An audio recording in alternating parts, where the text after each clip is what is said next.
Assalamualaikum warahmatullahi wabarakatuh. Selamat pagi teman-teman. Sudah siang Waalaikumsalam juga. warahmatullahi wabarakatuh. Baik teman-teman, saya mendapat tugas dari teman-teman panitia di Impact Plus untuk bicara tentang alur pelaksanaan program menggunakan mind mapping, dan nanti kita kalau masih ada waktu akan sedikit belajar penggunaan mind mapping untuk sekedar memformulasikan, mensintesiskan proses brainstorming yang ada. Oke, karena pakai mind mapping, saya juga akan presentasi menggunakan mind mapping supaya teman-teman juga ada ide, oh seperti itu mind mapping bisa digunakan, bisa dieksploitasi, bisa manfaatkan begitu ya. Baik, ada beberapa topik yang ingin saya share di sini. Yang pertama nanti saya akan bicara tentang alurnya, tentang tipe-tipe intervensi efektif, kemudian tentang intervensi ideal seperti apa, sedikit tentang fast track, kemudian ada nanti kita coba simulasi penggunaan mind map gitu ya. Sebelum bicara lebih jauh tentang tujuan pembelajaran umum terlebih dahulu. Jadi kita ingin teman-teman kenal alur pelaksanaan program, dan saya yakin beberapa sudah paham. Ini adalah proses refresh di antara kita saja, saling mengingatkan di antara kita tentang alur pelaksanaan program. Teman-teman sudah bekerja dengan isu HIV mungkin sudah 1 dekade, 2 dekade, dan saya kira kita punya kekayaan pengetahuan untuk soal pelaksanaan program ini. Tapi ada satu tujuan khusus, yaitu adalah cara penggunaan mind map yang mudah-mudahan nanti masih bisa kita singgung. Yang pengenalan terhadap alur pelaksanaan program sebenarnya sesuai dengan bahasa TOR yang disampaikan pada teman-teman, ini lebih supaya kita bisa merumuskan strategi program guna meningkatkan capaian pelaksanaan program, termasuk pemenuhan kebutuhan dan juga peningkatan jumlah rujukan, tes, serta pengobatan HIV. Arahnya ke sana ya. Ada alur program yang kita arahkan memang ke sana untuk meningkatkan capaian program kita. Baik, saya geser. Sedikit saya bicara tentang alur. Jadi alur yang saya maksud di sini bukan semata-mata tentang flow-nya, tentang urutannya, tentang tahapan, tapi lebih sebagai jalinan intervensi, atau strategi, atau jalinan komponen-komponen, atau standar-standar untuk mencapai efek tertentu, atau hasil tertentu. Efek itu kan hasil gitu ya. Nah, dan kita kenal salah satunya adalah yang kita sebut dengan intervensi yang efektif. Ada intervensi yang tidak efektif banyak, gitu ya. Ada intervensi yang efektif dan sudah diselidiki, sudah diteliti, ada banyak risetnya bahwa intervensi seperti ini efektif, menghasilkan dampak dan seterusnya. Nah, intervensi efektif itu, sebelum ke intervensi efektifnya ada 2 kata lagi yang ingin saya perkenalkan. Tadi Ebek sudah memperkenalkan kata, aduh ada bakso lewat. Sudah jam makan siang ya. Tadi proyek dengan program gitu ya. Nah, sekarang saya ingin memperkenalkan 2 kata lagi tentang intervensi dan strategi. Intervensi secara sederhana adalah satu atau beberapa kegiatan spesifik ya untuk mengubah knowledge, attitude, practice (KAP), pengetahuan, sikap dan perilaku dari individu dan populasi dalam rangka mengurangi risiko kesehatan mereka. Jadi satu atau beberapa paket kegiatan yang spesifik, yang tujuannya juga spesifik mengubah pengetahuan, sikap, dan perilaku dari individu atau populasi sasaran kita. Sementara strategi adalah lebih ke metode atau pendekatan khusus yang digunakan secara konsisten di sepanjang intervensi itu. Jadi kalau mau diurut dengan apa yang tadi disampaikan Ebe, strategi paling bawah, strategi bagian dari intervensi, intervensi bagian dari proyek, proyek bagian dari program. Kurang lebih logikanya seperti itu. Contoh strategi yang sudah sering kita dengar misalnya adalah penggunaan peer educator atau PE untuk memberikan informasi dan rujukan dalam intervensi perilaku level kelompok. Jadi PE digunakan, diberdayakan, dimanfaatkan seoptimal mungkin memang untuk digunakan dalam intervensi yang kita lakukan. Ini contoh kecil. Nah, yang intervensi ini sebenarnya satu intervensi itu punya proses, punya tujuan, punya protokol yang berbeda-beda. Itu yang harus kita sadari begitu ya. Ada keterbatasan, ada keuntungan, ada kelebihannya gitu ya. Dan proses tujuan protokol ini menggambarkan juga tahapan-tahapan implementasinya. Contohnya, kita mengenal ada behavioral intervention, intervensi perilaku, ada intervensi biomedis, ada intervensi struktural. Misalnya tentang intervensi perilaku. Ada intervensi level individu, ada intervensi level kelompok, ada intervensi level komunitas.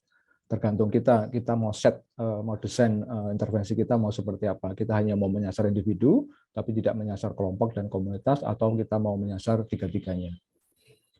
Misalnya di intervensi level individu ya, seperti yang saya bilang tadi, memang ada yang efektif, ada yang tidak efektif. Nah, kita akan pilih yang efektif, yang memang sudah terbukti digunakan di berbagai organisasi, di berbagai negara, ini efektif. Itu sedikit tentang intervensi sebagai pengantar saja dulu. Ya. Nah, sekarang ke poin B, tentang intervensi yang ideal. Oke, intervensi efektif yang ideal seharusnya mencakup beberapa komponen. Pertama, seharusnya holistik. Yang kedua, seharusnya menyasar semua determinan kesehatan. Holistik misalnya ada satu model yang ditawarkan, yaitu disebut dengan socio-ecological model atau model sosioekologis. Nah, dia holistik kenapa? Karena dia tidak hanya menyasar individu. Argumen utamanya adalah bahwa individu, perilaku individu, pandangan individu, sikap individu dibentuk oleh faktor-faktor yang lain, faktor-faktor relationship, keluarga, pasangan, dan seterusnya. Juga dibentuk oleh faktor-faktor yang ada di dalam kelompok-kelompok komunitas, gitu ya, atau organisasi. Organisasi jangan dibayangkan organisasi formal ya, bisa organisasi yang sangat informal, misalnya organisasi hobi, gitu ya. Juga dibentuk oleh faktor-faktor yang lebih besar lagi yang ada di tingkat sosial, di tingkat masyarakat, ya, faktor sosial, kultural, ekonomi, politik, dan seterusnya. Nah, intervensi ini cukup holistik karena tidak hanya menyasar individu, gitu ya. Nah, cuma pertanyaannya, lembaga mana yang mampu mengerjakan semuanya pada level kabupaten kota misalnya, yang tidak hanya fokusnya individu, tapi juga ke fokus relationship dengan pasangan, dengan keluarga, ke komunitas, dan juga ke faktor-faktor politik, sosial, ekonomi, dan seterusnya. Gitu ya. Saya kira tidak ada satu lembaga yang mampu mengerjakan semuanya, gitu ya. Jadi menurut saya kuncinya lagi-lagi di era sekarang adalah kolaborasi, berbagi peran, dan kita harus seinklusif mungkin.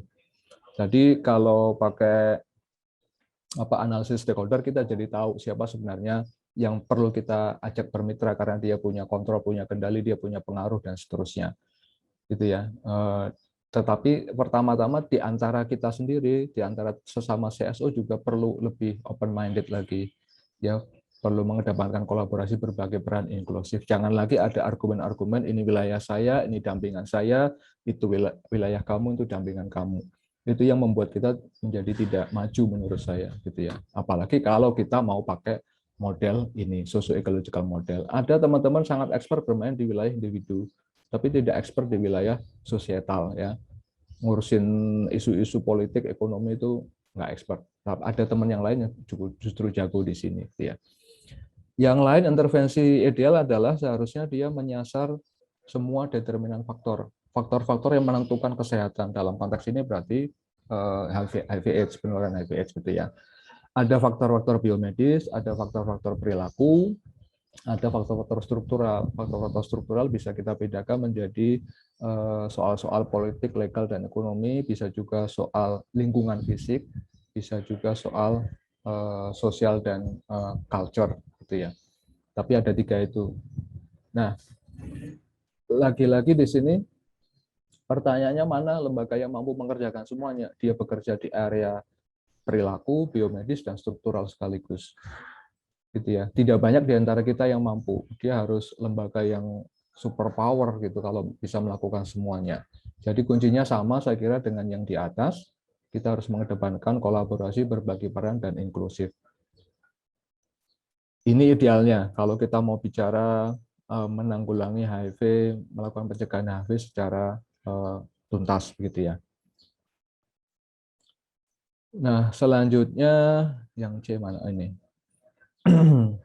Sekedar mengingatkan saja bahwa ada berbagai sumber yang menentukan apa-apa saja yang harus ada di dalam sebuah intervensi yang efektif.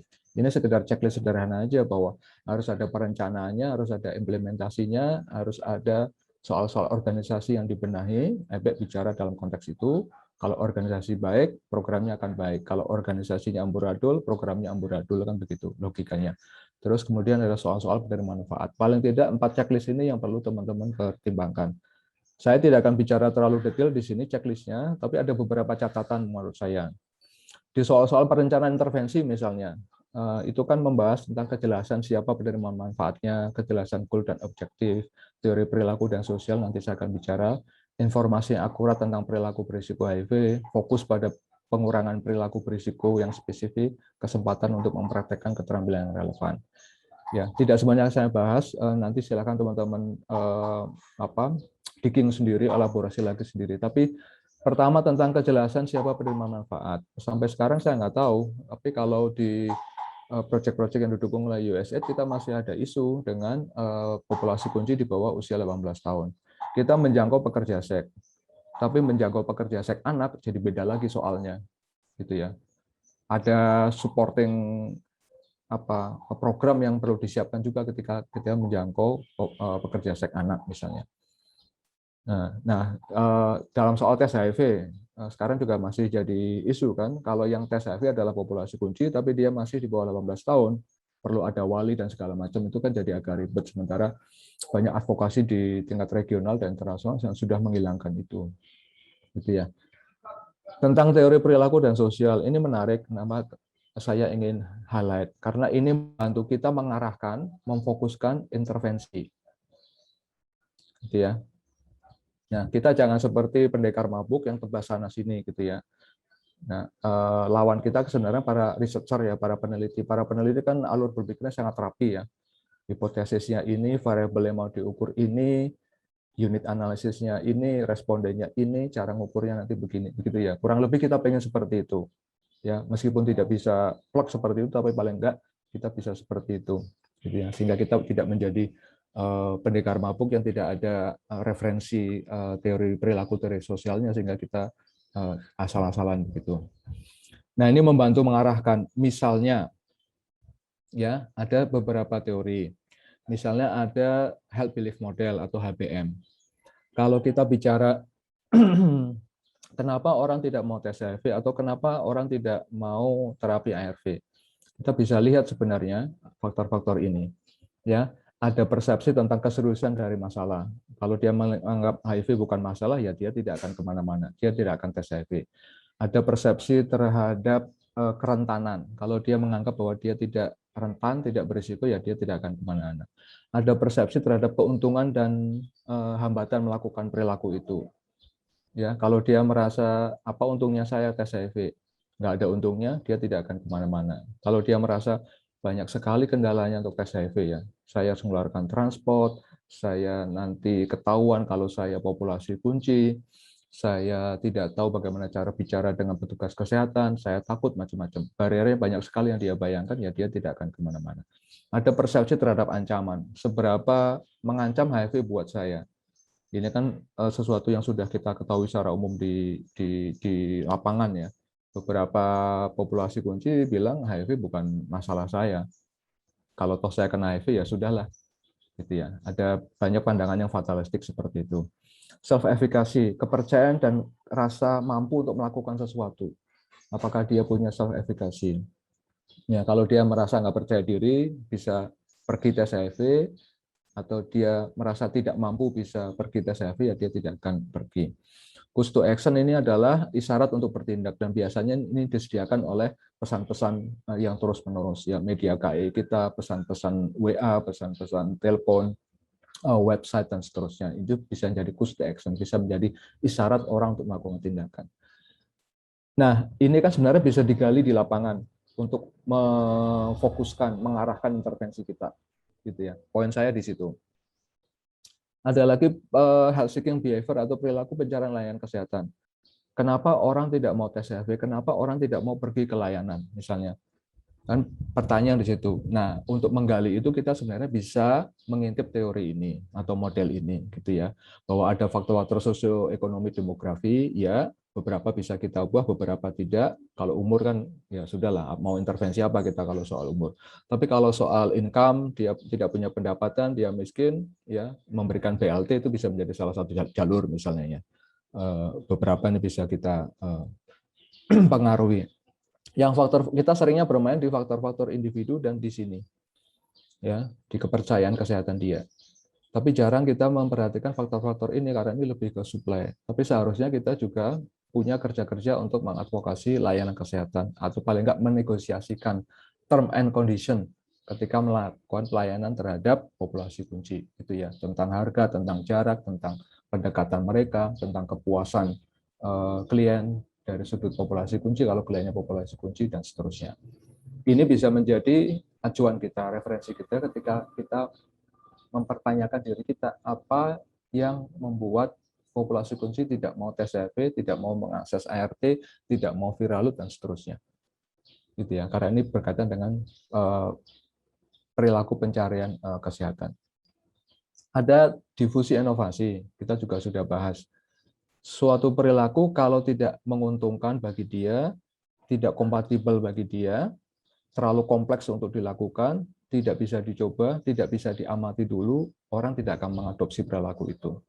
Jadi semua yang kompleks itu harus disederhanakan. Perilaku itu harus bisa dicoba, ya, harus dicocokkan dengan kebutuhan masing-masing kelompok sasaran atau individu itu. Misalnya, ide melakukan community based screening (CBS) atau HIV self testing, testing mandiri itu kan bagian dari menghilangkan hambatan-hambatan ini kan.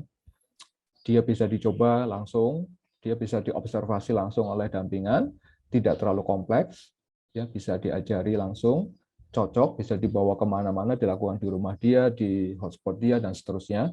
Ya, itu harapannya bisa membuat perilaku untuk tes HIV menjadi meningkat karena dia bisa mencobanya terlebih dahulu.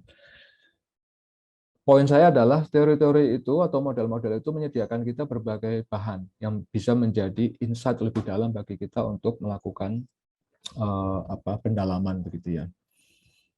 Informasi terkait dengan perilaku, ini komponen yang lain. Menentukan bagaimana intervensi dilakukan. Kalau kita nggak punya informasi yang akurat tentang perilaku berisiko, ya kita jadi akan seperti berjalan dalam gelap begitu. Dan sebenarnya kita ada banyak pengetahuan, informasi lapangan yang kita punya, namun seringkali itu berserak dan sulit ditemukan gitu ya. Misalnya, kalau donor teman-teman semua tanya, mengapa WPS tidak mau tes HIV?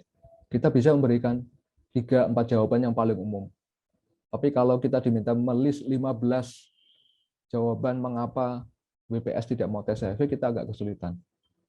Mungkin sebenarnya kita tahu pernah mendengar, tapi karena tidak pernah dikonsolidasi, ya, tidak pernah dikolek gitu, sehingga ini menjadi sulit. Padahal informasi ini penting untuk memberikan informasi yang akurat tentang perilaku kita, gitu ya. Jadi menurut saya perlu terus dikumpulkan dan diupdate. Ada yang umum, ada yang spesifik tergantung konteksnya. Di tiap kota mungkin ada tambahan-tambahan yang berbeda. Kekayaan pengetahuan ini perlu kita hargai karena itu benar-benar menentukan bagaimana kita merespon masalah yang ada. Jangan sampai lagi ada argumen kenapa WPS tidak mau tes HIV ya karena dia nggak punya pengetahuan tentang HIV, nggak ada kesadaran tentang HIV. Ya itu sudah umum, gitu ya. Kenapa ada program ini ya karena mereka memang nggak punya pengetahuan. Itu sama dengan logika pemerintah. Kenapa orang tidak mau ikut BPJS misalnya karena mereka miskin, ya. Kita sudah tahu lah ada masyarakat kita yang miskin, jadi apa yang mau kita lakukan dengan masyarakat kita yang miskin, gitu ya. Sama dengan logika program kita. Itu, nah nanti silahkan di browsing-browsing lagi tentang soal-soal perencanaan ini. Di implementasinya ini beberapa yang ingin saya highlight adalah tentang personalisasi informasi. Bagaimana kita meng-create informasi yang sesuai dengan kebutuhan orang yang kita temui, dampingan yang kita temui, populasi yang kita temui. Ada satu metode yang nanti bisa dibaca-baca lagi, dipelajari lagi tentang motivational counseling. Ya, counseling untuk memotivasi. Berbeda dengan counseling tradisional yang memang kita tidak memotivasi, tapi counseling ini memang memotivasi perubahan perilaku.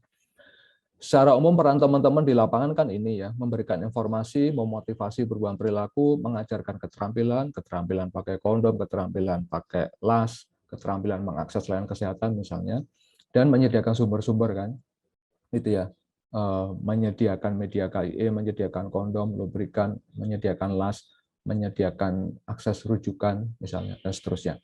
Secara umum kan ini perannya gitu ya. Nah, tetapi sebenarnya kita masih terlalu berlebihan dalam memberikan informasi dan sangat kurang dalam hal memotivasi. Gitu ya. Padahal tugas kita adalah mengajak orang berubah perilaku supaya dia melakukan satu perilaku yang spesifik. Nah, di soal memberikan informasi sebenarnya ada satu yang disediakan oleh motivational counseling, ada satu teknik yang disebut dengan ask tell ask. Tanya, beri, informasi, tanya. Tidak melulu kita harus berbusa-busa memberi informasi karena itu menjadi tidak relevan mungkin dengan dampingan kita, dengan kebutuhan mereka. Ini bagian dari mempersonalisasikan informasi adalah perlu menggunakan satu teknik ini. Tanya dulu, beri informasi, baru tanya. Maksudnya apa? Tanya dulu apa yang sudah diketahui oleh dampingan, diakses dulu. Baru beri informasi tambahan yang sesuai. Apa yang belum dia ketahui, apa yang sudah diketahui ya sudah, yang belum dia ketahui kita tambahkan. Kemudian tanya lagi reaksi klien atas informasi tambahan tersebut. Sederhana, tapi ini membimbing kita untuk lebih sistematis. Tidak perlu bicara HIV dari A sampai Z begitu ya. Nah, kapan petugas lapangan itu perlu memberi informasi? Ini juga perlu menjadi kerangka supaya kita tidak selalu ngoceh terus gitu ya. Kita lebih banyak mendengarkan juga. Kita perlu memberi informasi kalau ada salah informasi di dampingan kita. Mereka kita anggap kurang informasi. Kita merasa punya ide yang bisa membantu mereka, atau klien meminta informasi. Dalam situasi-situasi seperti inilah maka kita perlu memberikan informasi. Dalam situasi yang lain kita tidak perlu memberikan informasi. Kita mungkin lebih ke peran memberikan motivasi. Misalnya yang memotivasi klien, gitu ya.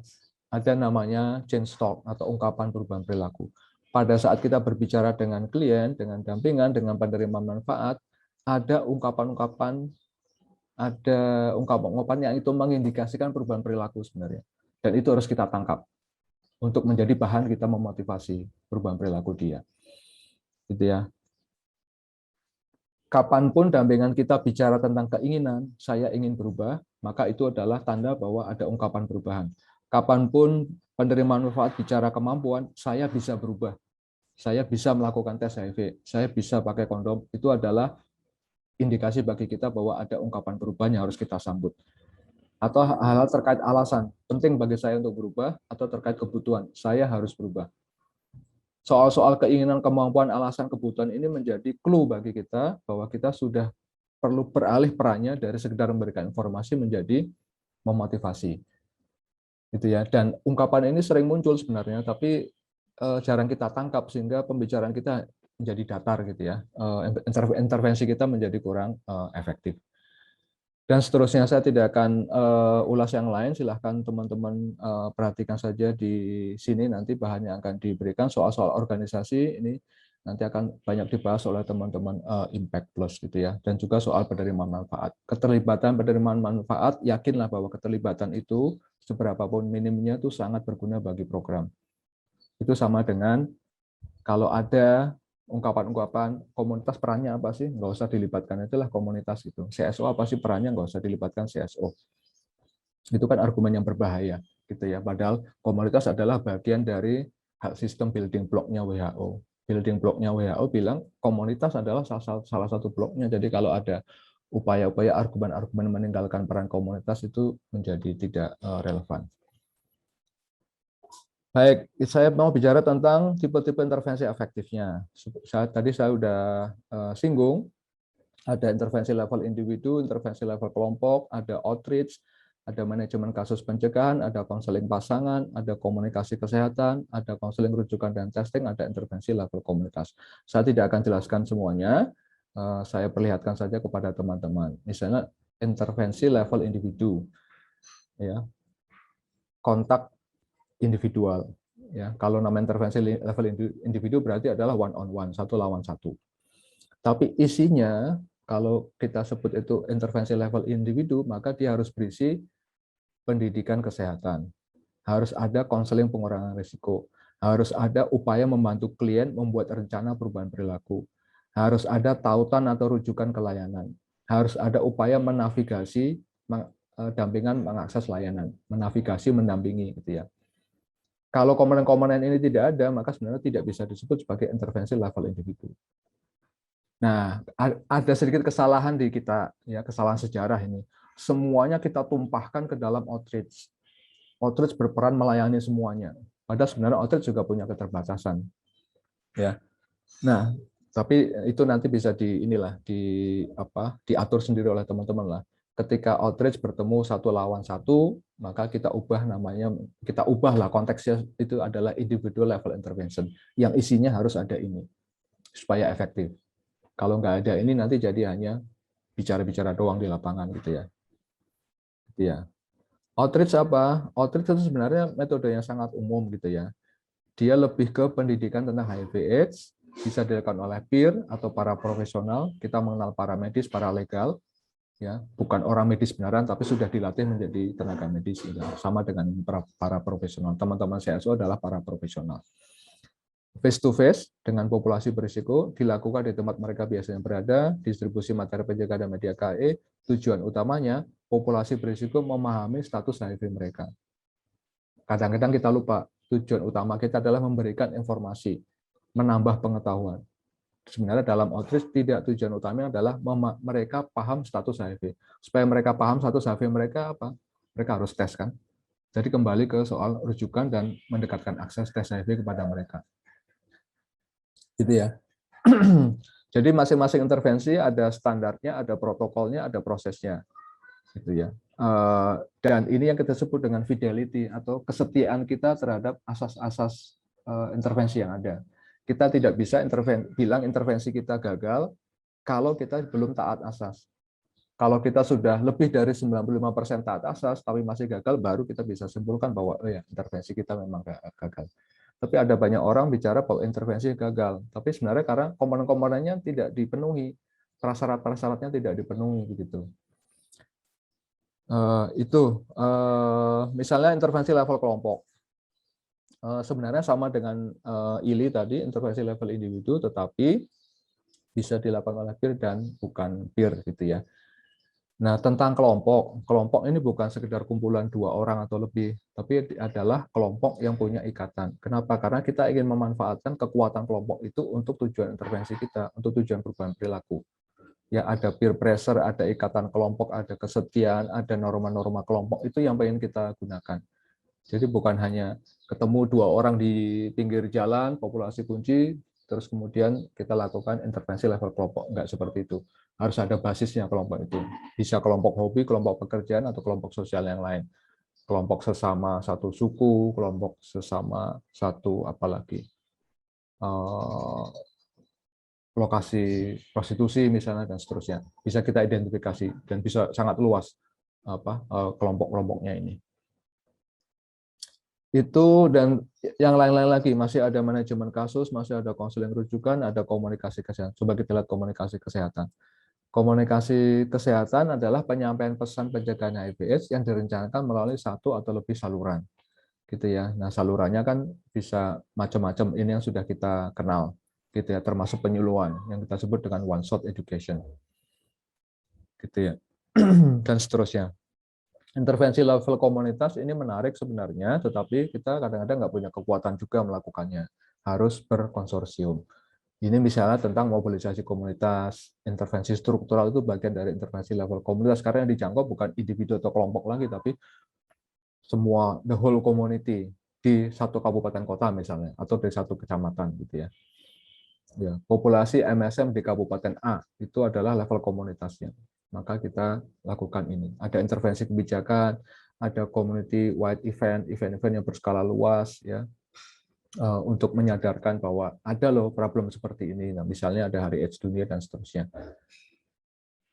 Itu. Nah, yang lebih menarik sebenarnya kalau kita bicara era sekarang, kalau ngomong alur program adalah era sekarang. Era sekarang adalah era fast track.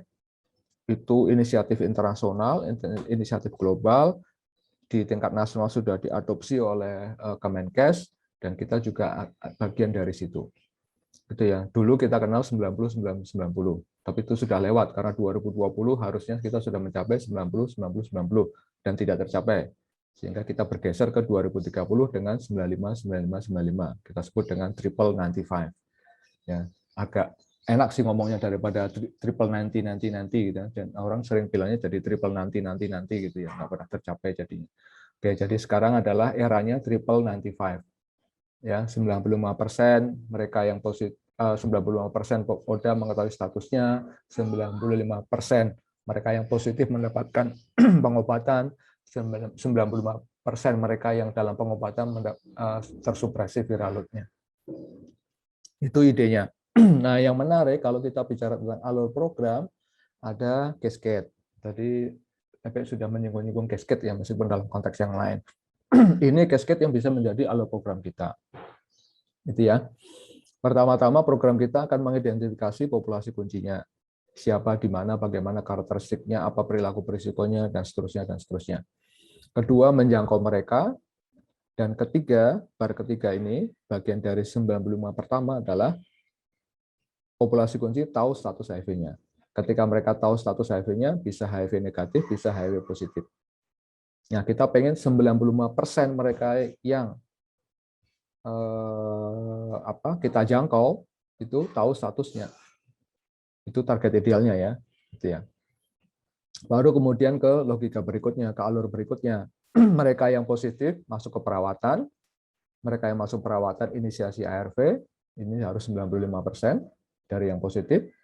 Kemudian 95 yang ketiga, mereka yang sudah inisiasi ARV tetap dalam ARV, tetap dalam pengobatan, kemudian mereka yang dalam pengobatan tersupresi viralusnya 90%. Ini 90% ketiga.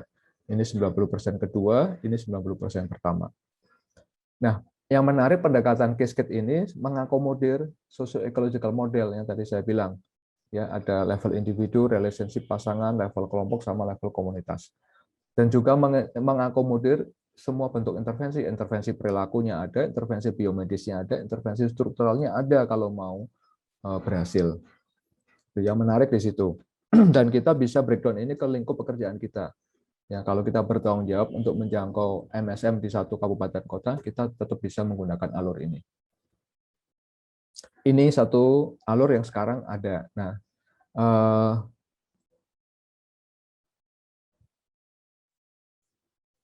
Nah, yang lain yang perlu diperhatikan kalau kita mau ke sini adalah analogi pipa bocor.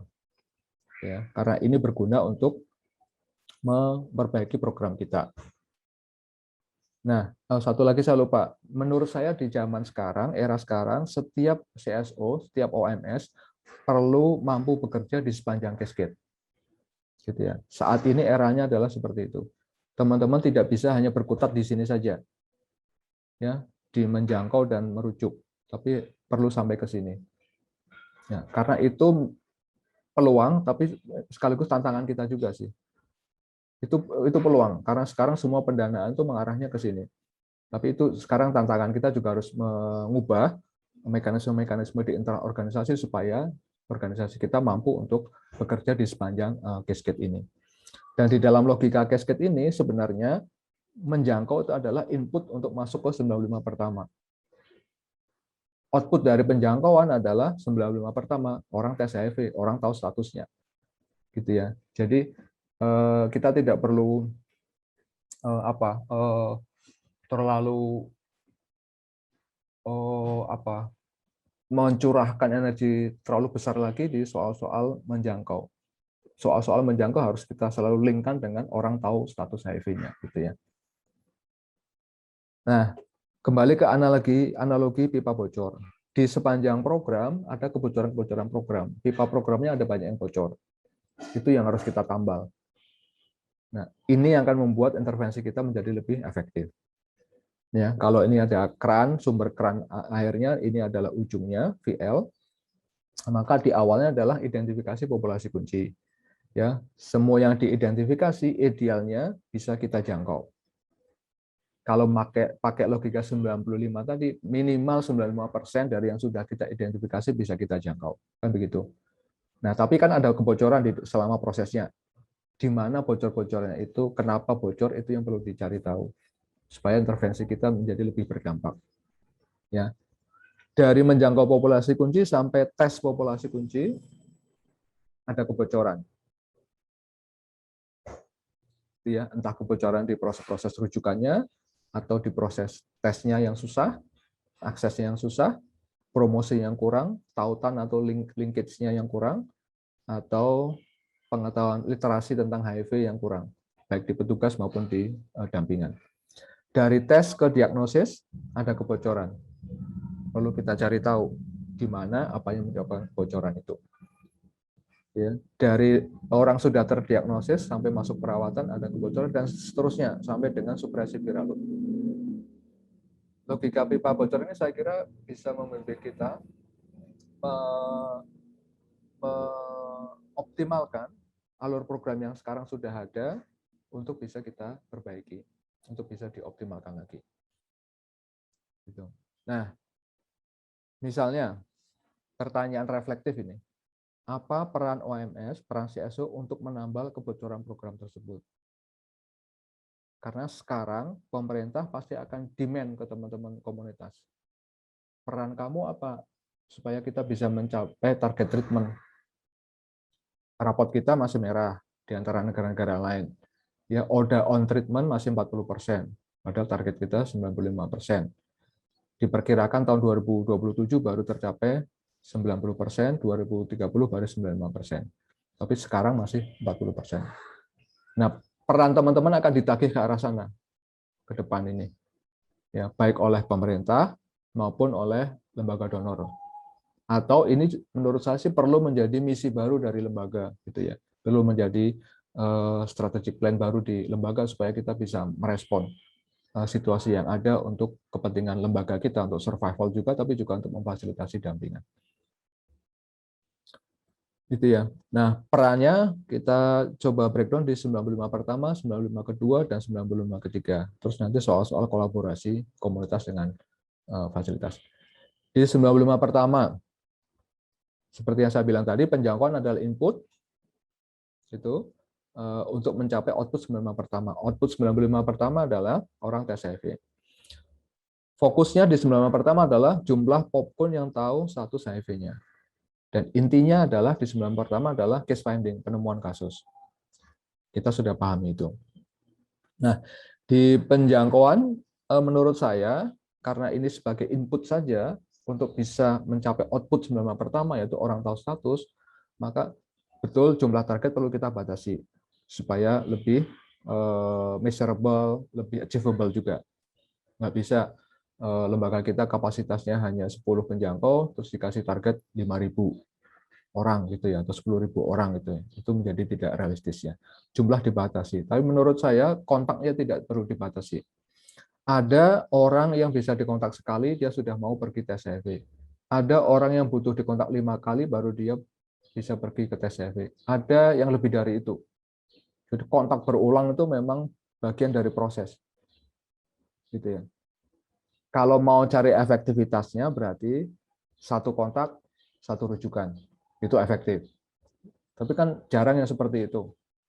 Ya, kita harus cari formula lain. Mungkin rata-rata 2 kontak, 3 kontak. Tapi menurut saya kontaknya tidak perlu dibatasi. Karena kita pengen merujuk semua orang yang sudah kita jangkau itu ke tes HIV supaya mereka tahu statusnya. Nah, dari soal efektivitas, dari kacamata efektivitas, kita perlu hitung lagi di tingkat lembaga berapa persen kelompok dampingan, saya pakai istilah lama, kelompok dampingan atau penerima manfaat dijangkau sekali dan mau melakukan tes. Berapa persen itu? Teman-teman harus punya data program untuk bisa melihat efektivitas itu. Gitu ya. Nah, fokusnya menurut saya adalah kita perlu ada segmentasi lagi. Nah, segmentasinya berupa apa? Berapa penerima manfaat KD kelompok dampingan yang sudah positif. Contoh kasus di Jakarta. Di Jakarta kalau kita menjangkau penasun, maka 60% penasun yang dijangkau itu sudah positif. Sudah udah. Situasi sekarang ya. Gitu ya. Nah, itu kan beda lagi nanti kebutuhannya, beda lagi harusnya informasi yang diberikan. Ya, lebih ke treatment literasi kan harusnya, bukan soal-soal penularan HIV lagi gitu ya. Jadi perlu ada segmentasi berapa dampingan yang ditemui sudah positif ketika turun ke lapangan. Berapa dampingan yang tidak eligible tes HIV Ketika ditemui ternyata dia baru tes HIV seminggu yang lalu, kan berarti tidak eligible, harus dikurangi lagi. Dan berapa sebenarnya yang belum tahu status dan eligible untuk tes HIV 3 bulan ke depan. Ini yang menjadi fokus kita. Nah, di sini pun masih perlu disegmen lagi. Oh, ini risiko tinggi, sehingga dia punya kebutuhan yang tinggi untuk segera mendapatkan tes HIV. Dia risikonya sedang, dia risikonya rendah, atau tidak ada risiko. Energi kita fokuskan dulu di yang high risk dan medium risk. Idenya segmentasi kurang lebih seperti itu, sehingga itu merefleksikan strategi kita. Kita nggak gebiah-uyah, orang Jawa bilang, gitu ya, tidak sembarangan, tidak serampangan, tapi ada strateginya, dan strateginya mungkin berkasket, berundak-undak begitu. Salah satunya adalah menggunakan segmentasi itu. Tidak semua populasi kunci yang kita jangkau itu bisa untuk kita rujuk ke tes.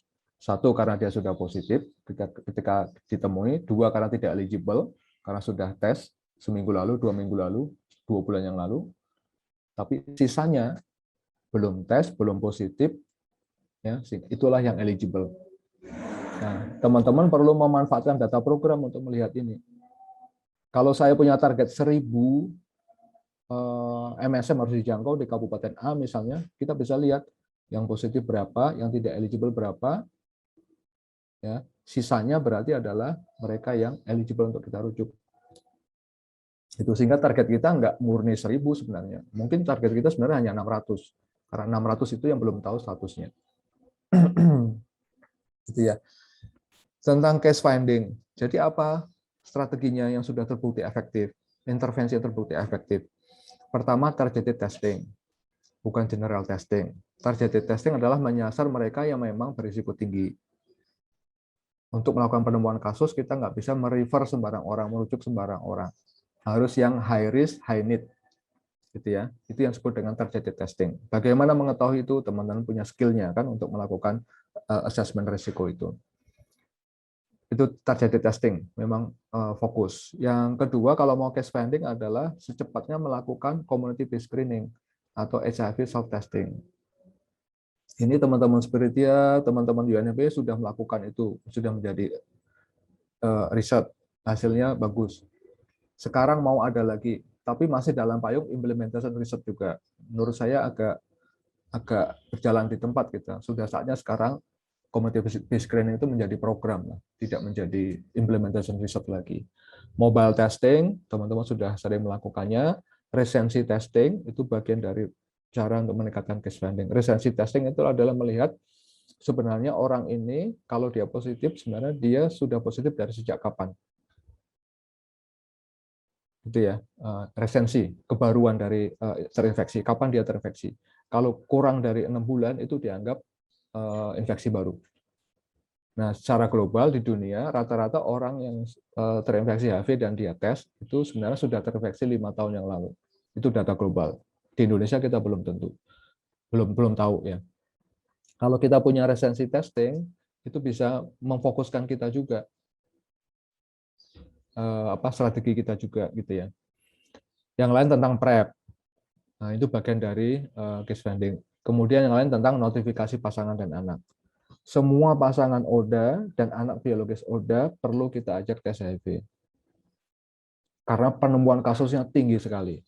Ya, pengalaman di Jakarta 20% penemuan kasusnya. Jadi kalau kita ngetes 100 pasangan ODA, 20-nya itu positif. Dan itu memperkecil miss opportunity kita ya untuk tidak membuat klaster-klaster epidemi baru. Itu. 92 ODA masuk perawatan.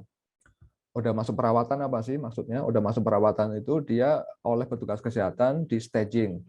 Dia masuk stadium berapa? 1, 2, 3 sesuai dengan stagingnya WHO. Dia mendapatkan reknas. Itu artinya dia masuk perawatan, sudah terdaftar di perawatan. Nah, kemudian ODA inisiasi ART. Tujuannya gitu ya. 90 kedua adalah ODA masuk perawatan, ODA inisiasi ART. Intervensinya apa? Intervensinya tautan dari diagnosis ke pengobatan itu harus cepat, tidak bisa lama. Kemudian inisiatif tentang test and treat all atau test and start, orang positif langsung start ARV, itu menjadi penting. Kalau ada delay di sana, maka cakupan inisiasi ART kita menjadi rendah. Nah, salah satu intervensi yang terbukti efektif di 95 kedua adalah same day ART initiation. ART inisiasi pada hari yang sama ketika dia didiagnosis. Bagi yang eligible, tetap ada kriteria eligibilitasnya. Kalau kena TB, ada IO berat, ada Cryptococcus meningitis, berarti tidak eligible. Tapi yang sehat stadium 1 eligible. Gitu ya. Bisa dilakukan di hari yang sama. Kalau nggak bisa hari yang sama, paling nggak kita sebut dengan rapid ART initiation. Di bawah 7 hari, maksimal 7 hari. Jadi dalam waktu 7 hari setelah diagnosis, dia mendapat inisiasi ART. Dulu kan 3 tahun, 4 tahun yang lalu, ini nggak jadi masalah, kan nggak jadi concern kita. Ada orang sudah positif sekarang, baru inisiasi ART 3 bulan lagi, 1 tahun lagi, nggak kita perhatikan. Tapi ternyata itu menimbulkan masalah. Jadi sekarang diperkenalkan ini. Dan ini sudah jalan di beberapa provinsi. Ada transisi TLD, ya, regimen ARV baru yang lebih poten, itu ya, dan seterusnya. Nah, pertanyaan di sini, ini kan intervensi biomedis sebenarnya. Tapi apa peran OMS, peran organisasi masyarakat sipil di sini? Ya, mudah-mudahan teman-teman tidak berpikir bahwa kita tidak punya peran di sini. Meskipun ini intervensi biomedis, ada peran kita di sini. Nanti akan kita diskusikan. Gitu ya. Yang 90 ketiga misalnya.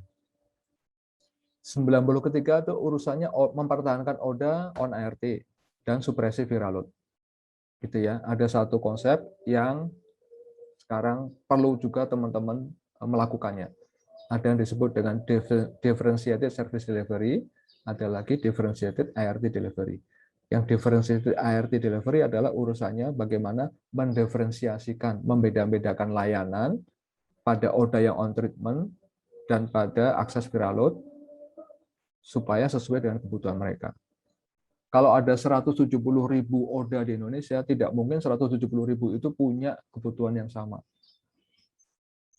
Ini kan karena agak dipaksa aja, karena modelnya yang tersedia hanya satu saja, maka ya hanya satu itu yang terjadi. Tapi kalau modelnya didiferensiasikan sesuai dengan kebutuhan ODA, mungkin akan lebih bisa meningkatkan atau mempertahankan ODA on treatment. Intervensinya apa yang sudah terbukti? Satu, multi-month dispensing, MMD, atau pemberian ARV lebih dari 1 bulan bagi mereka yang stabil. Pasien stabil didefinisikan WHO sebagai sudah on ART 12 bulan minimal, viral load-nya tersupresi, adherence-nya bagus. Semua pasien yang ini sebenarnya bisa diberi ARV lebih dari 1 bulan. Di Indonesia konteksnya maksimum masih baru 3 bulan karena soal-soal stok ARV yang kurang. Tapi memberikan ARV 3 bulan sekaligus kan akan sangat membantu mereka. Mereka nggak perlu bolak-balik tiap bulan ke layanan, beban layanan juga berkurang. Apalagi dalam kondisi saat ini yang pandemi COVID. Bolak-balik ke layanan itu juga meningkatkan risiko paparan COVID kan, gitu ya. Satu, multi-month dispensing. Kedua, home based ARV delivery, pengantaran ARV ke rumah. Sudah ada di beberapa provinsi karena situasi pandemi, tapi menurut saya perlu diteruskan di luar situasi pandemi. Kalau ARV bisa diantar ke rumah dengan kriteria tertentu oleh petugas kesehatan, dibantu oleh komunitas misalnya, itu akan sangat membantu ODA bertahan dalam pengobatan. Yang ketiga, desentralisasi distribusi ARV. Ya. Apakah ARV bisa didistribusikan di drop-in center? Drop-in center yang mengelola ODA. Didistribusikan melalui KDS atau melalui community clinic. Di berbagai negara ini sudah dilakukan. Negara tetangga kita, Vietnam, Thailand, Kamboja sudah melakukan ini. Kita belum. Masih ada banyak kekhawatiran. Tapi menurut saya, sebagai bagian dari mendiferensiasikan layanan pada ODA, ini sudah harus dicoba. KDS kan bisa didata anggotanya. KDS saya anggotanya sekian, penanggung jawabnya ini. Yang bertanggung jawab untuk mengambil ARVC ini, dia bawa atau di drop ke KDS dia distribusikan ke teman-teman yang membutuhkan. Bisa dikontrol sebenarnya. Manajemennya bisa diatur lah sebenarnya. Dan ini membantu ODA untuk bertahan dalam pengobatan. Ada yang lain adalah U equal U. Kampanye U equal U untuk meningkatkan demand terhadap tes viral load. Undetectable sama dengan untransmittable. Tak terdeteksi sama dengan tak menulari. gitu ya. Ini untuk menaikkan demand tes viral load, karena tes viral load sekarang kan sebenarnya gratis, dibiayai oleh Global Fund, ya. Tapi belum banyak yang tes viral load. Banyak reagen tes viral load menjadi expired, tidak terpakai, serapan dana GF juga tidak terpakai karena tidak ada demand creation. Ini kan sayang gitu ya. Dulu kan kita keluar-keluar tes viral load mahal karena harus bayar sendiri dari kantong pasien. Sekarang sudah disediakan. Gitu ya. Nah, yang lain tentang viral load. Viral load kendalanya itu di spesimen transport. Ya. Daripada merujuk odanya pergi tes viral load ke lab atau rumah sakit rujukan tes viral load, kita mending merujuk sampel darahnya, spesimennya yang dibawa ke sana. Karena ketika merujuk oda urusannya jadi repot. Apalagi dalam situasi pandemi COVID. Ya. Nah, pertanyaan reflektif bagi kita, apa peran OMS dalam konteks 95 ketiga, dalam konteks intervensi-intervensi efektif ini? Ini intervensi biomedis. Ya, tapi ada peran OMS di sana. Kalau nggak ada OMS ini nggak akan jalan juga. Gitu ya. Ini pertanyaan reflektif. Ya, nanti kita diskusikan.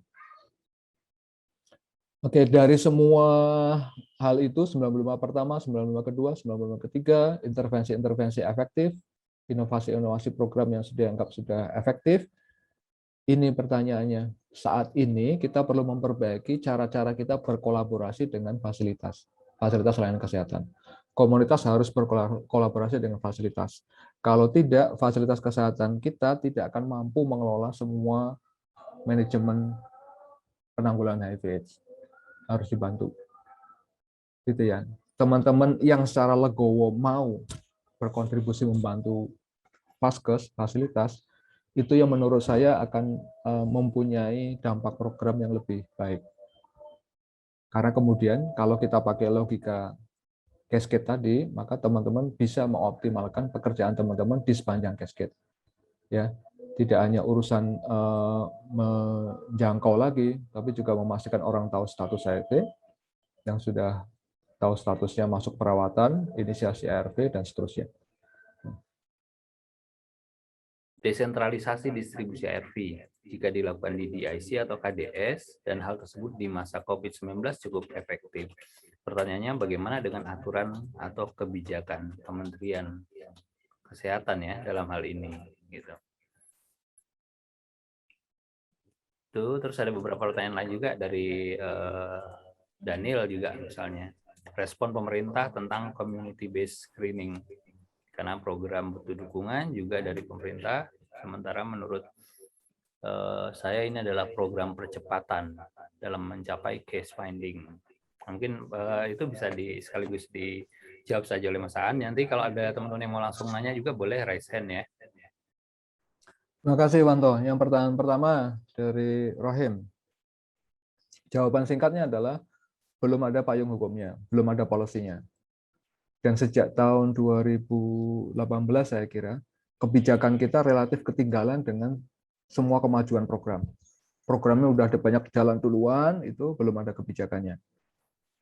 Nah, itu memang jadi satu isu. Tapi menurut saya itu adalah peluang teman-teman juga. Ya, kalau kita pakai intervensi struktural, policy changing, maka perlu adalah teman-teman di antara teman-teman semua yang punya keahlian di bidang itu untuk mendorong ini. Suara dari komunitas masih diperhatikan. Kalau ada iritasi dari komunitas mempertanyakan kebijakan-kebijakan nasional, itu masih cukup efektif, masih cukup didengar. Nah, kita perlu sering-sering mengiritasi ini. Karena sistemnya nggak bisa diubah, hanya bisa diiritasi, tapi mari kita sering-sering melakukan advokasi itu, sering-sering disuarakan di berbagai forum. Kalau enggak, kita akan ketinggalan terus dari negara lain. Itu efektif karena sudah dibuktikan di mana-mana, di berbagai negara. Dan sekarang kan ada itu DDD gitu ya, Decentralized Drug Distribution, bagian dari ini. Itu, dan lagi-lagi kalau kita bicara ribuan ODA di kota kita misalnya, ya mungkin ada 1000 ODA yang pengen datang ke ambil ARV-nya ke layanan karena bisa konsul dokter. Ada 1.000 yang lain karena berbagai faktor, saya cukup di KDS saya aja yang terimanya. Ada 1.000 yang lain, saya cukup datang ke drop-in center, kantor teman-teman untuk bisa menerima itu. 1.000 kan jumlah yang banyak gitu ya, bukan cuma 5 orang gitu ya. Nah, tapi karena modelnya hanya satu, semuanya didistribusikan di sana, ya akhirnya hanya satu model itu. Tapi kalau kita bisa mendiferensiasikan ini, membeda-bedakan jalur distribusi ini dengan manajemen tertentu, itu akan membantu ODA mempertahankan pengobatan mereka. Itu jadi belum ada polusinya, tapi itu peluang bagi teman-teman, dan saya sangat-sangat berharap teman-teman CSO mengadvokasikan itu, menyuarakan itu. Kalau enggak, kita akan stagnan di sini. Agak susah buat saya misalnya yang bekerja di FHI di Project Epic untuk bersuara agak keras, itu agak repot juga gitu ya. Lebih netral, lebih oke itu kalau teman-teman di komunitas gitu ya. Yang kedua dari Daniel tentang community based screening. Payung hukum yang ada sekarang, kebijakan yang ada adalah implementation research itu tadi. Sekarang kita sedang bekerja sama dengan STAR3 Project, ya. Ininya oral fluidnya itu dari mereka yang nanti akan dilakukan oleh semua mitra, baik mitra GF, mitranya USAID, mitranya FAI gitu ya. Itu. Nah, menurut saya karena sebelumnya sudah ada implementation research yang dilakukan oleh Spiritia, dilakukan oleh UNFPA, agak sayang kalau ini menjadi implementation research lagi. Ya, harusnya sudah menjadi bagian dari program untuk percepatan tadi. Ya, kan idenya gini, ada orang-orang yang sangat susah untuk diajak tes HIV ke layanan. Kalau kita bisa tes HIV di tempat, bagi orang-orang yang susah ini, itu akan bisa menjadi cara untuk memotivasi mereka pergi untuk tes konfirmasi di layanan. Kan begitu. Jadi memang ini adalah strategi khusus bagi mereka yang sulit untuk dirujuk, untuk diajak tes HIV. Bagi yang bisa diajak tes HIV ya tetap aja prosedur biasa, tapi ada strategi tambahan kita. Itu ya. Setuju bahwa ini adalah proses percepatan seharusnya untuk meningkatkan penemuan kasus. Itu dulu, Panto. Siapa lagi? Oke, terima kasih Mas An jawabannya. Ada beberapa pertanyaan senada saya pikir, tapi juga mungkin perlu kita diskusikan dalam kurun waktu masih ada sekitar 10 menit ini. Apa yang disampaikan oleh Mas An, mind map ini, apakah kita perlu respon juga dari teman-teman?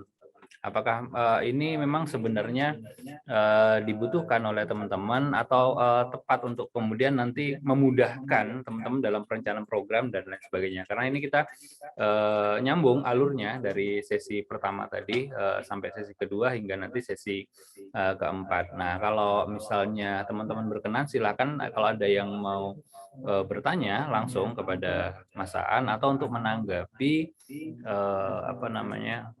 sesi atau materi Mas Aan. Sebenarnya kita perencananya akan melakukan sesi menggunakan ini Mas Aan ya. Kalau memang masih memungkinkan setelah break makan siang, saya masih bisa gitu ya. Bisa simulasi 30 menit dengan rencana yang sudah ada. Ini kan kita baru tahap 1 ya. Paparan dengan diskusi.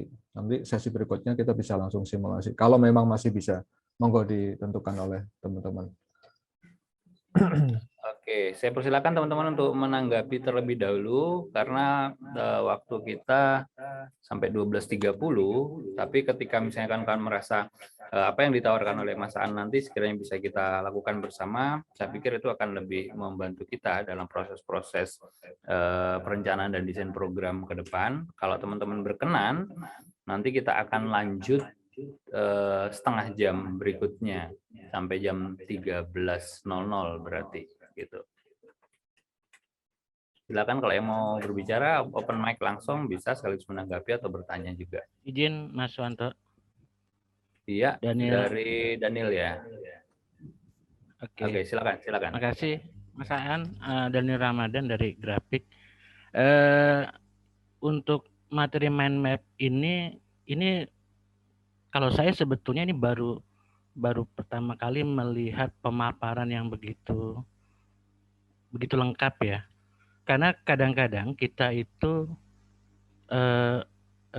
hanya memahami apa yang dibutuhkan oleh proyek-proyek saja atau dari donor saja. Tapi ini luar biasa. Pertanyaannya, apakah di pihak pemerintah juga sudah pernah teredukasi tentang mind map ini? Misalnya Kemenkes atau di dinas kesehatan dan lain-lain, karena saya pikir ini perlu pemahaman bersama, bukan cuma teman-teman CSO aja, tapi juga teman-teman pemerintah, termasuk pemerintah daerah. Apalagi kita punya tujuan ending epidemi di 2030, tapi sepertinya teman-teman CSO yang benar-benar mau mengusahakan itu, tapi ternyata tidak semua pihak yang ada itu juga memahami secara luas terkait dengan ini. Secara kelembagaan ini juga akhirnya menjadi sangat bermanfaat buat kita, terutama dalam mengevaluasi renstra program yang kami buat di dalam kelembagaan. Itu, terima kasih Mas Aan, ini luar biasa. Thank you. Terima kasih Mas Daniel. Kalau konten dari mind mapping ini pemerintah sudah sering dengar ya, kita sudah sering diskusi-diskusi lah di level TWG misalnya, atau bahkan ada pertemuan khusus tematik ya dengan subject AIDS gitu ya. Tapi kalau tools mind map-nya sih beberapa sudah dengar, beberapa sudah pernah pakai gitu ya. Karena ini kan hanya tools alat bantu saja gitu ya. Tapi menurut saya yang perlu dikedepankan adalah logika berpikirnya, kontennya begitu ya, supaya pemerintah juga mengambil aksi yang sama gitu ya. Sekarang sekali lagi kebijakan-kebijakan kita ketinggalan. Saya nggak tahu dengan Permenkes yang baru ya, Permenkes payung gitu ya, semacam omnibus law-nya untuk HIV gitu ya, yang mengakomodir semua Permenkes yang terpisah-pisah itu mau dijadiin satu, sedang dalam pembahasan. Mudah-mudahan sudah mengakomodir beberapa inovasi-inovasi program intervensi yang terbukti efektif ke depan itu. Mas Aan, ini kan juga sangat bermanfaat untuk menyusun rencana aksi daerah ya. Kebetulan kami juga sedang menyusun rencana aksi daerah untuk Kabupaten Bekasi dan Kota Bekasi. Walaupun sebetulnya di Provinsi Jawa Barat rencana aksi daerah memang sudah final, tapi memang belum disahkan. Tapi ternyata banyak rencana aksi daerah itu yang memang kayaknya belum bisa mengakomodir mind map ini gitu. Jadi kayaknya masih banyak ketimpangan pemahaman itu tadi. Karena saya pikir memang perlu ada blueprint ya untuk Indonesia gitu. Kemenkes sendiri sudah punya rencana aksi nasional, tapi itu yang bikin hanya Kemenkes saja, tidak berkolaborasi dengan lembaga yang lainnya. Seperti itu Mas Aan, makasih. Setuju, silakan nanti bisa digunakan sebagai referensi ya, dielaborasi lagi itu. Paling enggak logika inilah, logika cascade ini bisa jadi bahan pertama. Yang kedua kalau bicara Renstra ini kita identifikasi kebocoran-kebocoran program kita di mana. Kemudian kalau orang sudah paham kebocorannya di mana, apanya kan sudah tahu. Ya, mengapa itu terjadi, mudah-mudahan bisa dijawab. Terus apa yang mau kita lakukan untuk menambal kebocoran itu, mudah-mudahan bisa dituangkan menjadi Renstra. Jadi Renstra pada akhirnya sejalan dengan ide-ide internasional tentang Triple 90 begitu.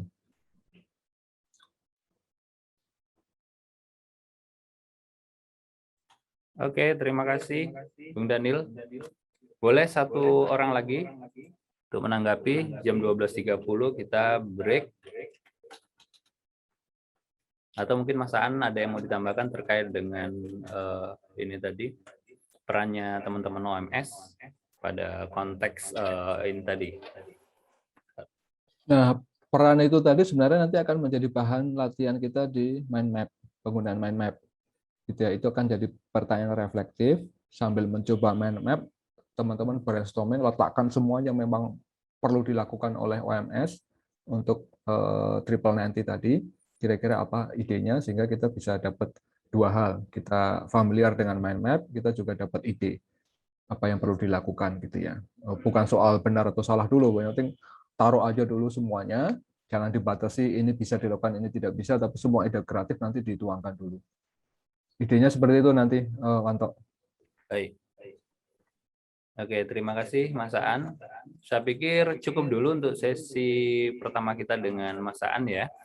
Jadi nanti sekarang jam 12.27, anggaplah 12.30, kita break sampai jam 13.30. Jadi 1 jam waktu kita untuk istirahat, sholat, dan makan. Nanti kita akan lanjut jam 13.30 sebelum masuk ke sesinya Bung Ripe. Nanti kita akan minta Mas Hans setengah jam untuk tetap bersama kita untuk bisa mensimulasikan software ini, mind map ini. Gitu Mas An, nggih? Iya, dan sambil isi. Kalau sudah, kita pahami dulu fitur-fitur basicnya dulu. Pertama, kalau teman-teman klik di main timnya, ini bisa diubah nanti ke kalimat yang disesuaikan. Misalnya saya ketik gitu ya, mind mapping. Ya, saya klik di sini. Nah, kemudian kalau kita klik ini, tengah, di sini, ada fitur insert subnode. Ini bisa diklik, nanti dia muncul lagi. Di sini. Misalnya,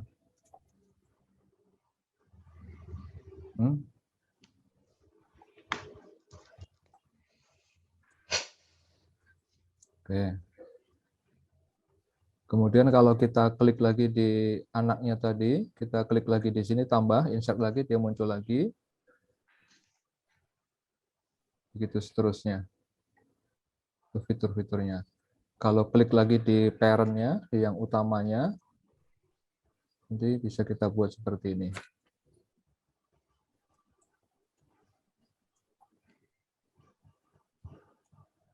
Misalnya begitu ya. Saya pengen tambah lagi idenya misalnya.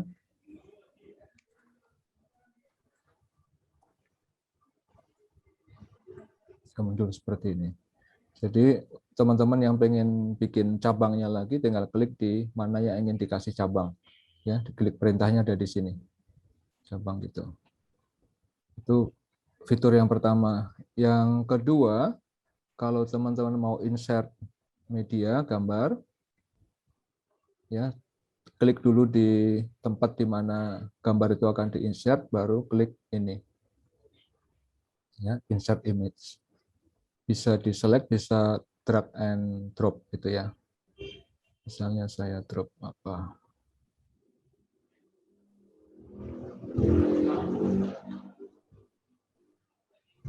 Saya drop ke sini misalnya.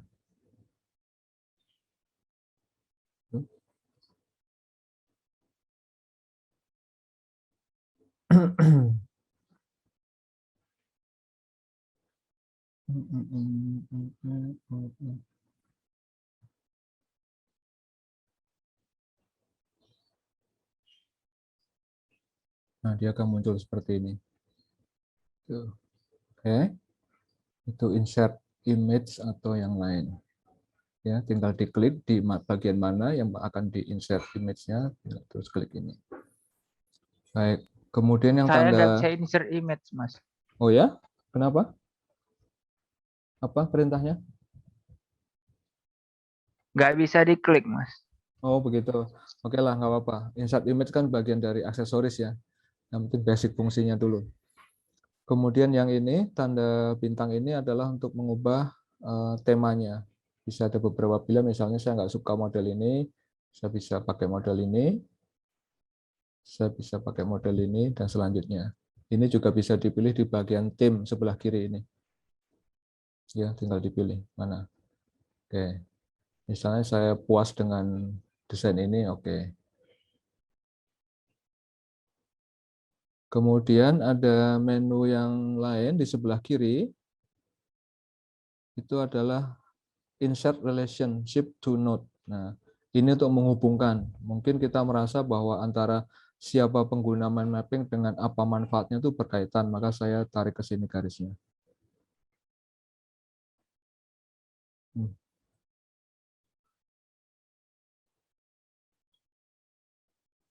Oke. Kemudian ini digunakan untuk mengatur arahnya supaya nggak nabrak-nabrak kemana-mana. Nah, tinggal di, nah misalnya seperti ini. Oke, gitu. Oke, itu basic function-nya dulu. Nanti soal-soal estetika bisa dipelajari lebih lanjut, tapi kita sudah bisa create mind map sederhana seperti ini. Sudah pada halaman yang sama? Baik. Selanjutnya tugasnya. Oke. Kan sudah dibagi klaster-klaster gitu ya. Ada West Area, itu Sumatera Utara, Kepulauan Riau, dan Sumatera Barat, DKI Jakarta, Center Area, Banten, Jawa Barat, dan seterusnya. Ada East Area, ada 4. Oke. Untuk 4 area tersebut, untuk West Area, tugasnya adalah menggunakan mind map tadi, sambil kita belajar mind map, sambil kita brainstorming, berpikir bebas saja dulu. Silahkan dibuat mind mapping di sana, apa yang perlu dilakukan lembaga untuk meningkatkan penemuan kasus 95 pertama tadi. Ya, letakkan semuanya yang memang mungkin untuk dilakukan gitu ya. Apa saja, bebas dulu. Ya. Silakan masing-masing orang atau masing-masing lembaga bisa mencobanya sendiri-sendiri. Untuk teman-teman DKI Jakarta, apa yang perlu dilakukan lembaga untuk menambal kebocoran pipa program? Ya, terutama dari identifikasi populasi kunci, menjangkau populasi kunci, sampai tes populasi kunci. Kan ada kebocoran-kebocoran itu. Tidak semua yang diidentifikasi berhasil dijangkau, tidak semua yang dijangkau berhasil tes HIV. Apa kira-kira yang perlu dilakukan lembaga? Yang perlu dilakukan ya, bukan yang bisa dilakukan. Yang perlu dilakukan bebas, silahkan berimajinasi seinovatif, sekreatif mungkin. Untuk center area,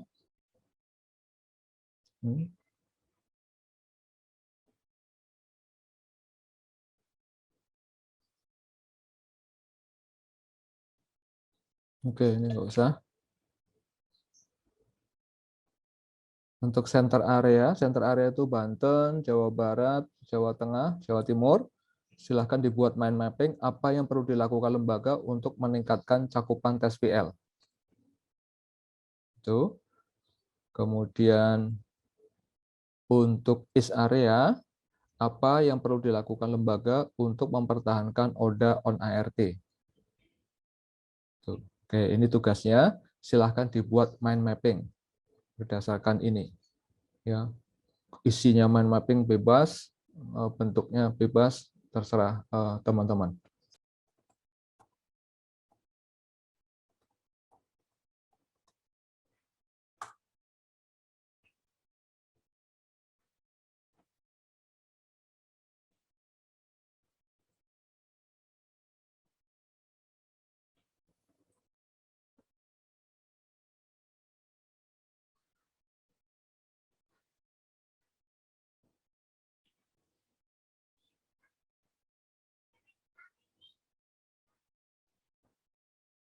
Begini.